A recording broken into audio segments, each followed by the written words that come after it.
We'll start on the baseball diamond as LSU Baseball starts out Friday, causing a lot of panic. They fall to Eastern Kentucky 2-0. People are freaking out. Fire the new hitting coach. The Tigers suck, but what do? They come back, take care of business 6-3 on Saturday and yesterday on Sunday. Just clearly overwhelming the Colonels, getting the 10-2 win. And we'll talk about this, what I told you the other day. You're going to struggle somewhere. Much rather struggle at the plate. It's easier to fix. And regardless of yes, they did not sweep, but the pitching was incredible this week. This comes from a Cody Worsham tweet, actually. How about this? LSU starting pitchers, Cole Henry, Landon Marceaux, AJ Labas. You want to combine their numbers? In 20 innings pitch, 1.35 ERA, 15 Ks, just 4 walks, and a 67% strike rate. That, my friends, that bodes well for the future. The Tigers will be back in action in the midweek, though. They'll take on Louisiana Tech in the box. It's Wednesday at 6:30, so midweek baseball's back. In LSU basketball news, LSU broke their losing streak of 2 games. They go on the road to South Carolina. They come away with an 86-80 win over Frank Mason's squad. Remember, that's an 8-6 in the conference South Carolina team. Not a bad team there. It's exactly what LSU needed, breaking a 3-game conference road losing streak, and they do it right ahead of a huge trip that they are going to take to Gainesville this week. That's right, they're traveling to Florida to take on the Gators Wednesday at 8 p.m. Ton on the line for both squads. LSU looking to bolster their resume. That would be a huge win. If you look at Saturday's game, Darius, Javonte Smart both give you 18. Trendon Watford goes for 15 and 10. And how about the senior Skylar Mays? Doing a little bit of everything. 13 points, 9 rebounds, 6 assists for Mays. Tigers back in the win column. Speaking of the win column, there is a basketball team in Louisiana that lives perpetually in the win column now, and you already know I'm talking about your New Orleans Pelicans. Pellies get 2 dubs over the weekend. They take care of business against the Blazers, 128-115 on Friday. And then last night, they used a dominant second half for another double-digit win, 115-101 over the Golden State Warriors. And how about my man Zion? We'll talk a lot about Zion coming up because every single night he makes history. But he's now gone for 20 points 8 games in a row. He's gone for over 25 4 games in a row, all while shooting over 55% from the field. He is just the 4th player since the NBA-ABA merger to ever accomplish that in his rookie season. So Zion, it's just like historical performance after historical performance. And don't look now.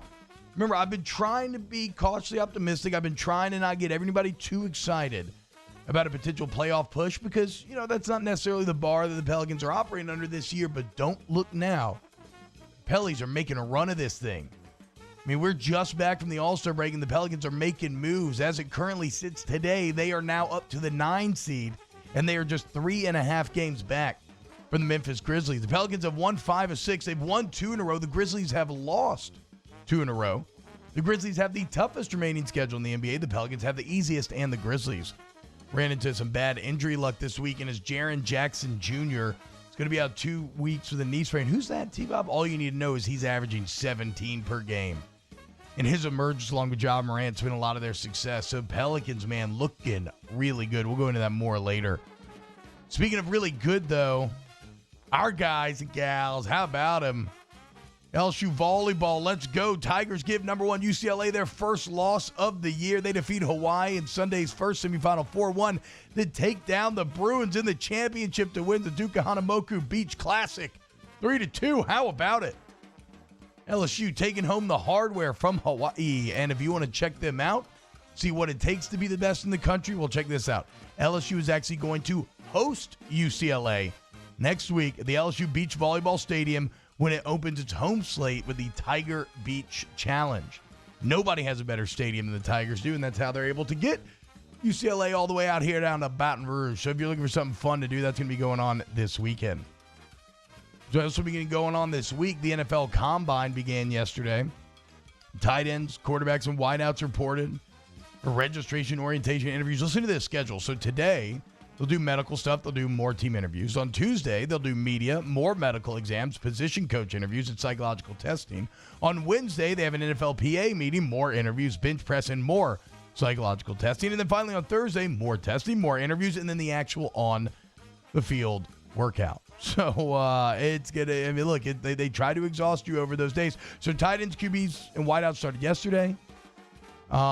Kickers, offensive linemen, and running back show up today. You got D-line and linebackers tomorrow, and then DBs are making up the last group coming in on Wednesday. It's going to be a Louisiana flavor to this year's Combine, as out of 29 players, Luke Johnson pointed this out, out of 29 players, out of all the players, 29 of them either played their football in high school or college in the state of Louisiana. LSU is sending 16 to the Combine this year. But then the big news of the weekend, man, it had to be my man Tyson Fury. I mean, what's maybe, look, I don't have great reference for this stuff, but you hear people talk about it, and maybe the biggest heavyweight fight of the past 2 decades. Tyson Fury dominates Deontay Wilder. 7 rounds on Saturday night, gets the TKO. Wilder's corner had to throw in the towel.